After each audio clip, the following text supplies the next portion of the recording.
Jadi dalam rokok itu ada ribuan zat kimia, yang ada 4.000 jenis zat kimia yang sifatnya itu membuat peradangan dalam pembuluh darah. Dan bahayanya efek ini tidak langsung dirasakan pada saat beliau merokok, tidak. Tapi dalam 10 tahun perjalanannya. Bahkan bagi kami sebagai dokter jantung, Ustadz, seseorang dikatakan mantan perokok di status kami jika beliau stop merokok secara total 10 tahun. Tapi kalau masih 1 tahun, 2 tahun itu masih seorang perokok. Tapi kalau udah 10 tahun total baru dibilang mantan perokok. Dan kembali yang tadi, jadi racun ini Bapak Ibu semua, baik itu aktif ataupun pasif, artinya jika ada suami yang merokok dan istrinya terkena asap rokok, Ustadz, itu akan bikin peradangan di sepanjang pembuluh darah yang ada di tubuh kita. Dan 2 pembuluh darah yang paling berbahaya jika terjadi peradangan di jantung, di mana ini akan menyebabkan serangan jantung. Yang kedua di otak yang akan menyebabkan stroke. Kalau ada yang alasan begini, itu kan tadi dokter bilang kalau dia merokok, dia harus kalau dia berhenti 10 tahun. Gitu. Ya. Kalau orang bilang saya cuma merokok coba-coba saja,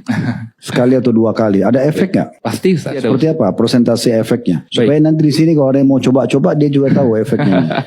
Yang pertama, hampir dipastikan 1 batang rokok di terminologi dokter jantung, cukup 1 batang rokok, maka seseorang jika dia melakukan secara rutin dalam seminggu 2 atau 3 batang, dia dikategorikan seorang perokok, Ustaz. Karena 1 batang rokok yang dikonsumsi hari ini, efek residunya itu baru hilang secara total di tubuh 10 tahun kemudian. Kalau beliau berhenti merokok. Nggak sebentar. Dan yang Jadi walaupun 1 batang? 1 batang. Karena 1 batang itu sudah cukup bikin peradangan setidaknya di dalam pembuluh darah. Dan secara penelitian ketika dilakukan bedah mayat dan dilihat efek dari rokok ini, memang bikin peradangan di mana saluran nafasnya menjadi lebih gelap, pembuluh darahnya menjadi mengalami penyempitan.